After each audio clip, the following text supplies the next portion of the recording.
So, tropical cyclones are the low pressure systems.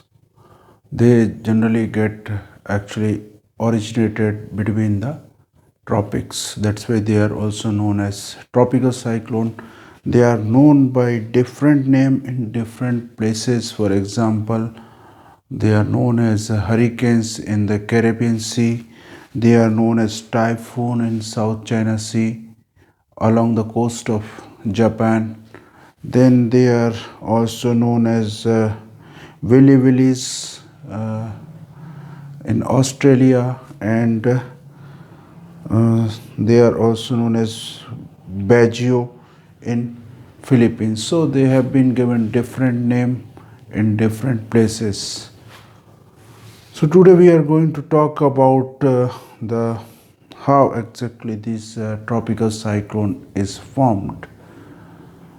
So there are some condition that is required for the formation of cyclones and the mechanism that we will talk about. So the first condition that is required is the temperature, because the main source of the energy of the cyclone is a latent heat of evaporation. That's why unless you have a 27 degree centigrade temperature, then you cannot have the amount of latent heat that is required for the formation of the tropical cyclones. So that's why the ocean must be having a at least around 27 degrees centigrade temperature, and this temperature should be up till the depth of around 60-70 meter depth. This temperature should be maintained till 60 to 70 meter depth. Why it is so? Because in case, suppose if whenever the cyclone formation takes place, then this is the ocean you have, and whenever the cyclone formation takes place, sometime what happens actually, this surface water is thrown away from the center of the cyclone because of the high velocity wind. This surface water is thrown around this, and that's why when the surface warm water is thrown away from the center, then immediately the cold water start coming upward.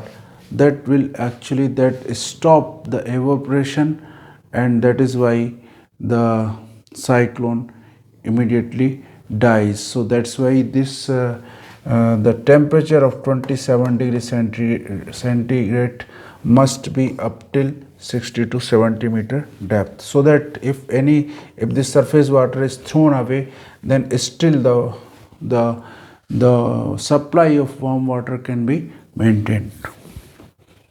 Then you have another requirement uh,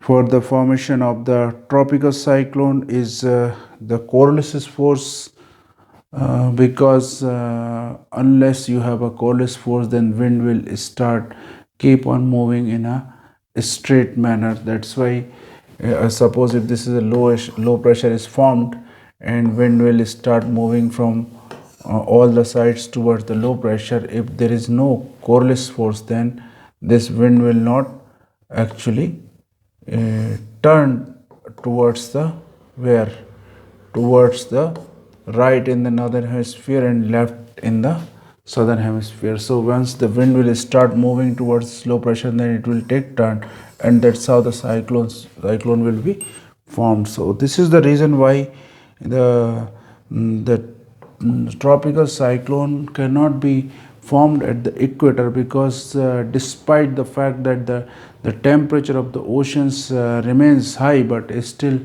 that we cannot have this tropical cyclone at the equator, because the Coriolis force at the equator is 0. That's why they are formed around the tropics. Then you have a low lying existing low lying disturbances. These low lying disturbances, suppose this is here you have a North America, this is a Caribbean Sea, if the all the condition here is present, like for example you have a 27 degree centigrade temperature, this temperature is up till the depth of 60 to 70 meter as well. The Coriolis force is also available, but unless you have some kind of triggering mechanism, this cyclone cannot get itself developed. So these existing easterly waves, these are nothing but just these are low pressure system which actually triggers the whole mechanism of the cyclone.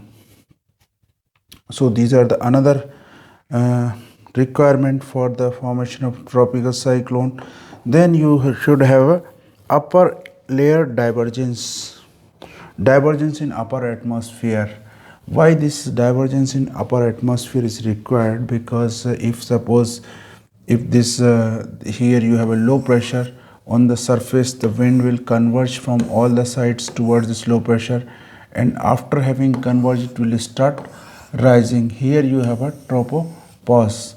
So once the wind will start rising, unless this air is it get diverged, there is no way that the low pressure on the surface can be maintained continuously, because if this air rising upward, if it doesn't get diverged, then it will lead to the formation of high pressure here, that will actually suppress the wind that is rising upward, and ultimately this low pressure cannot be maintained. So that's why you must be having this upper layer divergence. This can be done with the help of generally whenever these pre-existing easterly wave, that is a triggering mechanism, when they get themselves aligned with the cutoff of the jet stream, then this whole mechanism start working. It's like a chimney. So this here you have a this jet cutoff of jet, they act as a exhaust fan for this air rising upward. So that is how this whole mechanism start working. This easterly jet cutoff is nothing but whenever jet actually meanders, then this part of the jet get cut off from the main jet stream. When they come towards the equator, then they whenever they get aligned with the pre-existing easterly waves, then this whole mechanism will get triggered. So this air will rise on the ground, air will converge, and once it will converge, it will start rising. Once it will rise, it will lead to the condensation, and lot of heat energy will be released because of the condensation. When this heat energy will be released, that will also lead to the formation of low pressure, and when this air will be converged, it will get diverged in the upper atmosphere, it will lead to the conversion on the ground. So that's how this whole system will start working.